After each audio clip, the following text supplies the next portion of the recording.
మమ్మల్ని అందరినీ భవిష్యత్తు మీద ఎన్నో ఆశలు కల్పించి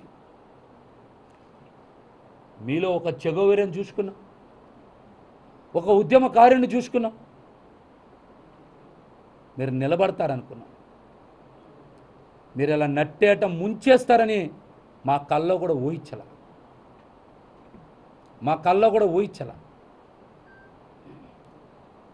యువత భవిష్యత్తుకి మీరు అండగా నిలబడతారనుకున్నాం. మా కళల్ని ఇలా కాల రాసేస్తారని తెలిస్తే మీతో ఎందుకుంటాం?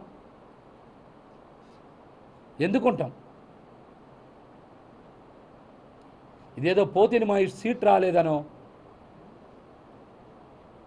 ఆవేదనతోనో మాట్లాడట్లా.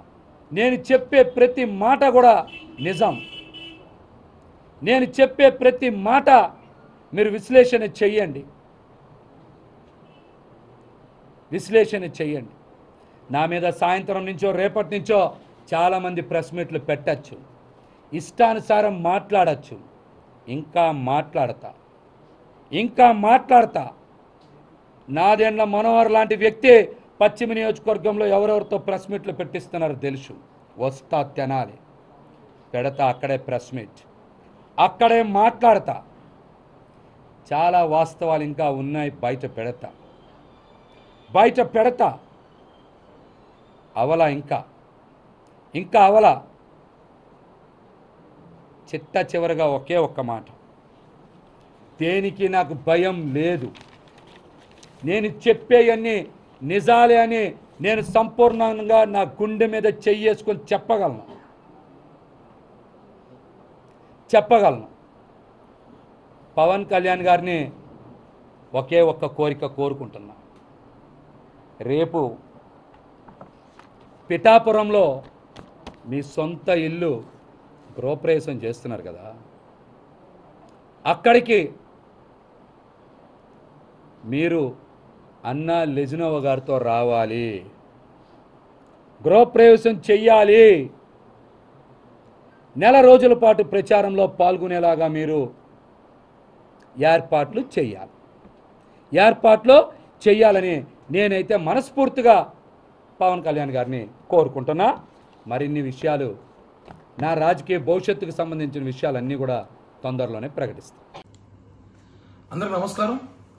నేను మీ కిరణ్ రాయల్, జనసేన పార్టీ తిరుపతి నియోజకవర్గ ఇన్ఛార్జ్.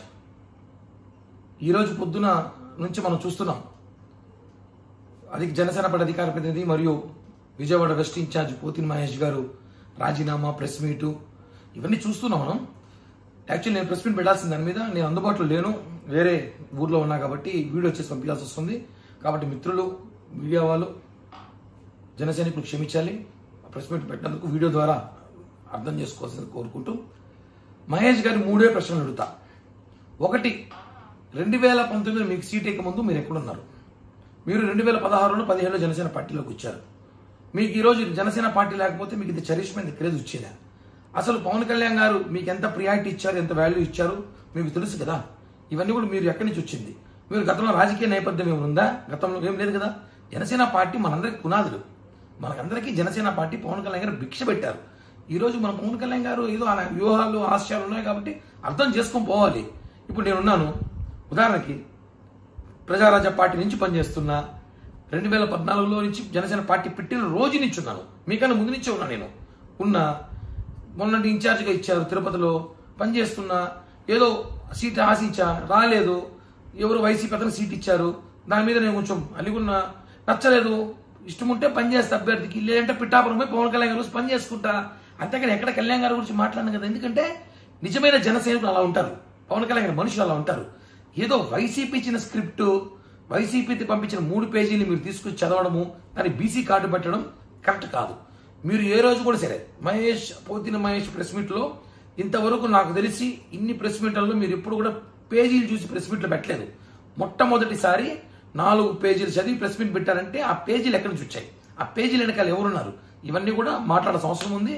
ఒకటే చెప్తున్నా, అన్నాలీజీ ఒకరిని తీసుకొని మీరు గృహప్రవేశం రా అంటే ఇప్పుడు అది సంబంధం కాదు కదా. ఆయన తీసుకొస్తారు, ఆయన ఇష్టం. అది దానివల్ల జనసేన పార్టీకి నష్టం లేదు, నీకు వచ్చే నష్టం లేదు.